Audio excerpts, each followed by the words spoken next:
I chose not to wear my glasses today, so this might be really out of focus and I can't tell because everything is blurry. So, this summer I dedicated myself to rereading the Harry Potter series and vlogging about my experience. This is Maggie Rereads Harry Potter. Part the third, Harry Potter and the Prisoner of Azkaban.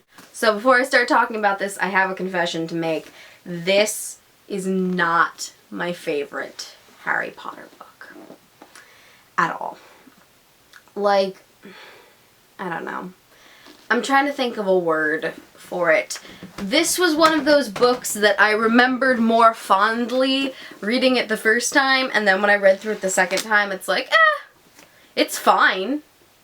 You know, it's as good as a book can be.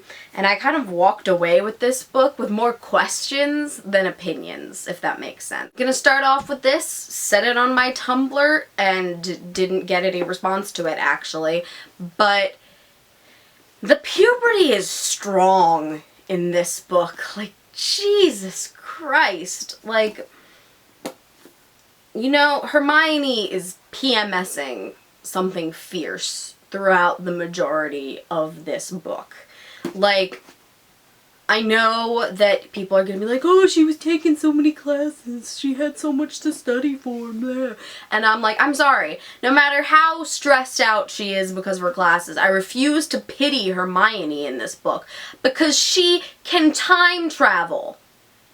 I made this analogy before and I'm gonna make it again. This is Hermione Granger's life in this book is like Primer, but with a more likable protagonist.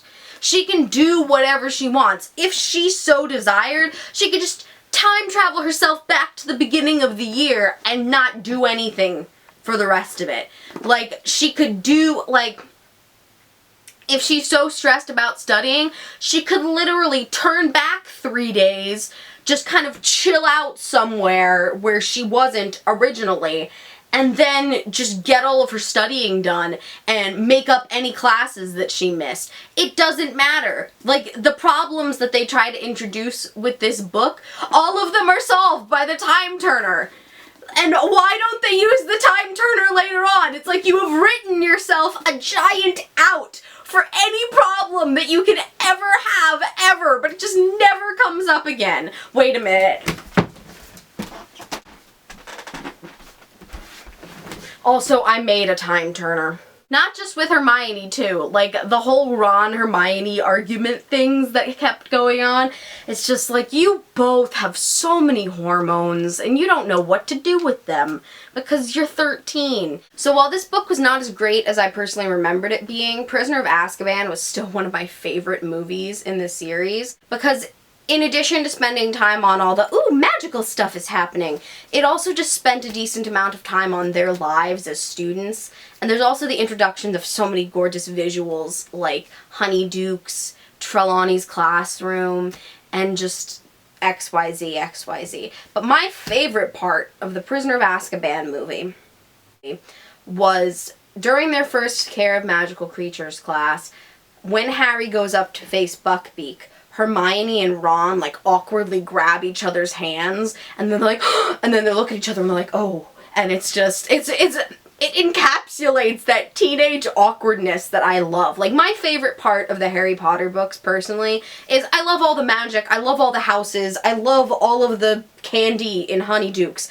but my favorite part is when you get to just see them being normal teenagers. That's something that I think is missing from a lot of mainstream YA now. There's so much of a push to be like, exciting, exciting, exciting, exciting, exciting all the time that we don't get to appreciate the characters as people. Like, we can only ever appreciate Katniss Everdeen as a rebel hero, but we never get to really see her be herself with her family. And that's something that I would be interested in seeing, personally. So, I'm gonna be reading this off my phone so that I can cite my sources. And I've said this in pretty much every video so far, but it's true. Ron is a seer. Fight me on this. Every time he makes a joke about something in divination, it comes true. You're going to suffer, but you're going to be happy about it. Also known as the plot of the next 4 books. Acorn, unexpected gold. Winning the Triwizard Tournament next year. Also, he realizes that Crookshanks is not like full-on normal cat from the beginning, and Ron is a seer. Fight me on this. Snape is a dick. And I'm going to say this right now. Severus Snape is an irredeemable dick. I don't care that he wanted to fuck Lily Potter or whatever other reasons the fandom likes to give for forgiving Snape, but Snape is an utter, absolute douchebag. I'm sorry. If there is a child who literally, his worst fear is a teacher, then I don't think that that man should be allowed to be around children. Like, of all of the scary things, of all the clowns in the world, a child of Voldemort, for fuck's sake. If a child's biggest fear is their fucking potions teacher, then there's going to be a deep problem with the way that that man is going about teaching people. Also, like, the movies tone Snape down a bit, because I guess they don't want to make him an entirely unsympathetic character with the knowledge that he wanted to bone Lily Potter going to be coming up later. But, so yeah, in the movies he's just a greasy dude with a deep voice, and he's not necessarily very nice, but he's not a douchebag. But in the books, this man is the biggest irredeemable douche I've ever seen in my life. Trying to out Lupin as a werewolf constantly. Lying about what actually went down in the Whomping Willow with James Potter. Stealing Harry's invisibility cloak. Trying to set the Dementor's kiss on an innocent man. Trying to claim Order of Merlin for being knocked out in the Shrieking Shack for a half hour. Literally, he's like, oh, no, Sirius Black confunded the children. It's like, no, he didn't. You were knocked out. You have no idea what Sirius Black did to the children, you fucktard. Long story short, Harry, name your child after somebody else, you idiot. Also, I love how there are characters mentioned casually that will become really important later on. Like, during Quidditch matches, they'll be like, oh, look, Cho Chang, Seeker for Ravenclaw House. Oh, look, Cedric Diggory, Seeker for Hufflepuff House. All of these people and more will become important at a later date. Also, Harry already has the hots for Cho Chang. My beating heart. My babies are going through puberty. At the end of the book, Sirius Black writes Harry Potter a letter. As we know, Sirius Black has been doing a lot of crazy shit this year, like following him in the form of a dog, breaking out of Azkaban, giving him a firebolt, etc. And as we also know, Harry Potter was not allowed to go into Hogsmeade this year, which I'm like, seriously, Harry Potter? Did it not occur to you to just sign Mr. Dursley's name while you were on the train to Hogwarts? Like, I'm sorry. Maybe that just makes sense to me, but when I forget to ask my mom to sign a permission slip, I just write her name on the bus. Like, and don't give me that, oh, he already asked McGonagall about it. It's like, no, he didn't. He could have just done it on the fucking night bus and then been totally in control of his life. And none of the issues with Hogsmeade would have ever been a thing. Then, of course, the Martyrs map wouldn't have been a thing, but that's not the point. The point is, Harry Potter, who was suggested would do well in Slytherin, just wusses out of anything where even a second of thought is required. I don't understand where people get the idea that Harry is really smart from. I honest to God don't. Like, no. Like, just because the Sorting Hat says he doesn't have a bad mind, well, not having a bad mind doesn't mean that you've got a good one. Just saying. So, Sirius letter. So Sirius writes Harry a letter at the end of the book and delivers it to him. Dear Harry, I hope this finds you before you reach your aunt and uncle. I don't know whether they're used to owl post. Buckbeak and I are in hiding. I won't tell you where in case this owl falls into the wrong hands. I have some doubt about his reliability, but he is the best I could find, and he did seem eager for the job. I believe that the Dementors are still searching for me, but they haven't a hope of finding me. I am planning to allow some muggles to glimpse me soon, a long way from Hogwarts, so that the security on the castle will be lifted. There is something I never got around to telling you during our brief meeting. It was I who sent you the firebolt. Crookshanks took the order to the owl office for me. I used your name, but told them to take the gold from my own Gringotts vault. Please consider it as 13 birthdays worth of missed presents from your godfather.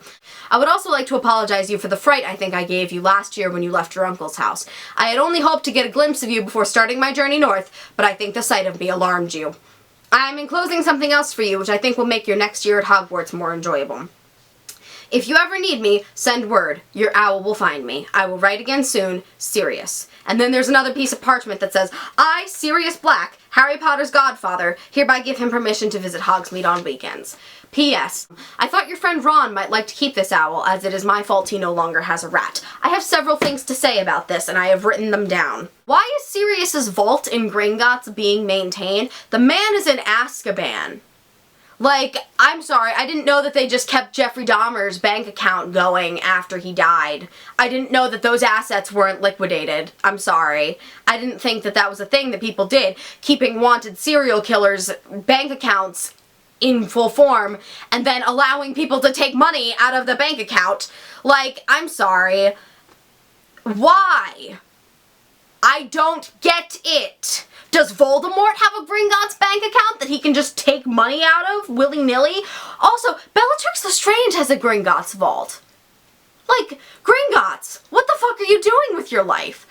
Like, Also, if he is escaped from prison and wanted for murder, how did he take the money out of the Gringotts vault without arousing suspicion? Like, did he just send the cat in there and be like, don't mind me, just gonna take some money out of a wanted murderer's vault?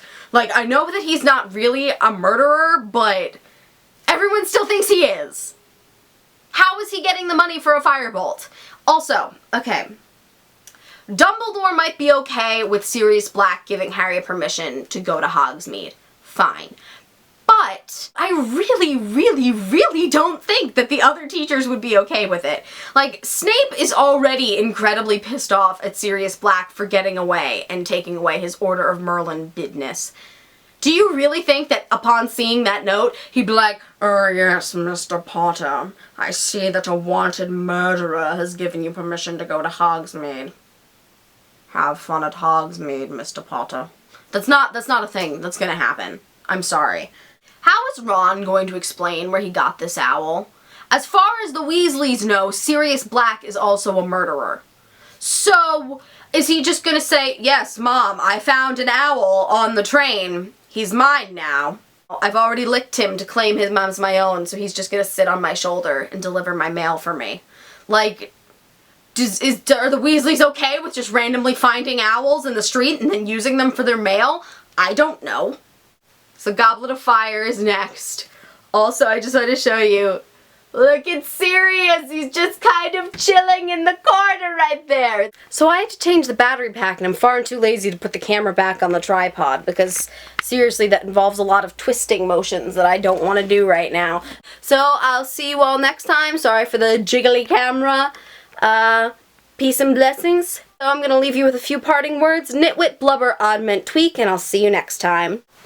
Hooray! Did you put your name in the Goblet of Fire?